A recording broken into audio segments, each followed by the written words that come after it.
도움이 되는 정보 트렌드 라디오입니다. 오늘은 바뀌는 2012년 근로장려금 제도로 인하여 누가 더 추가로 받게 되고 누가 못 받게 되는지, 그리고 근로장려금 소개와 신청 방법 등에 대해서 소개해드리고자 하는데요. 바로 보러 가시죠. 근로장려금 제도는 일은 하지만 소득이 적어 생활이 어려운 근로자 및 사업자에게 국가에서 소득에 따라 산정된 근로장려금을 지원하는 제도입니다. 따라서 올해는 이런 근로장려금을 더 많은 분들에게 지급을 하고 있는데요. 바로 근로장려금 소득 상한 금액이 인상이 되었기 때문입니다. 인상 금액을 한번 확인해 보시면 단독 가구는 2천만 원에서 2,200만 원으로, 헛벌이 가구는 3천만 원에서 3,200만 원으로, 맞벌이 가구는 3,600만 원에서 3,800만 원으로 이렇게 인상이 되었고요. 이렇게 보이시듯 최대 지급액 같은 경우는 단독 가구 150만 원, 헛벌이 가구 260만 원, 맞벌이 가구 300만 원을 최대로 지급을 합니다. 이 내용들은 현재 화면에 보이시는 표를 참고해 주시면 좋고요. 그리고 2012년 근로장려금 신청 자격을 말씀드리자면 작년 소득 금액이 앞서 말씀드린 근로장려금 소득 상한 금액 이하라면 가능합니다. 말 그대로 현재 보이시는 이 소득 상한 금액보다 더 적게 보셨다면 근로장려금을 신청할 수 있게 되는데요. 요거는 소득 기준이고 좀 더 자세한 신청 자격 기준을 살펴보자면 가구 유형별 신청 기준은 단독 가구는 배우자와 부양자녀 70세 이상, 존속이 모두 없는 가구를 말하고요. 헛벌이 가구는 배우자 또는 부양자녀 또는 70세 이상 직계 존속이 있는 가구를 말합니다. 맞벌이 가구는 신청인과 배우자 각각의 총 급여액 등이 300만 원 이상인 가구를 말합니다. 따라서 이 가구 유형별 신청 기준을 확인해 주시고요. 소득 요건은 가구원의 구성에 따라 2021년 부부 합산 총 소득 금액이 기준 금액 미만이어야 하며 총 급여액 등에 의하여 장려금을 산정하는데요. 한마디로 신청인과 배우자의 소득을 모두 합한 금액이라고 보시면 되고, 말씀드렸던 해당 표에 보이시는 금액 이하 소득이시면 신청이 가능합니다. 재산 요건은 현재 가구원이 소유하고 있는 재산 합계액이 2억 원 미만이어야 하는데요.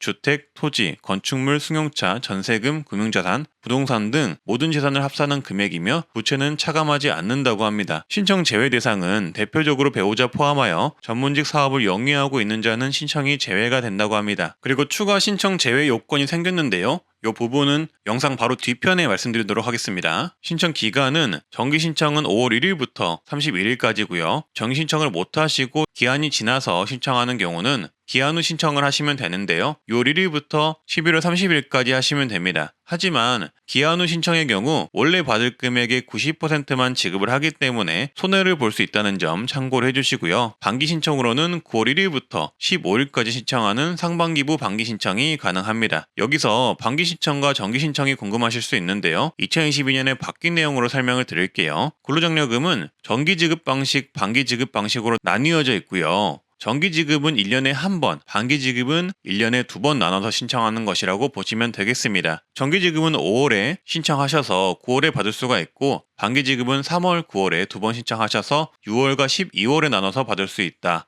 이렇게 보시면 되겠습니다. 2022년에 달라진 점은 반기 근로장려금 지급이 단순해진 것인데요. 원래는 3월 달에 반기 신청을 하시면 6월과 9월에 나눠서 줬는데 올해부터는 6월에 한 번에 지급하는 방향으로 단순해졌다고 보시면 되겠습니다. 그리고 2022년 근로장려금 변경 사항에는 근로장려금 제외 대상자 또한 추가가 되었는데요.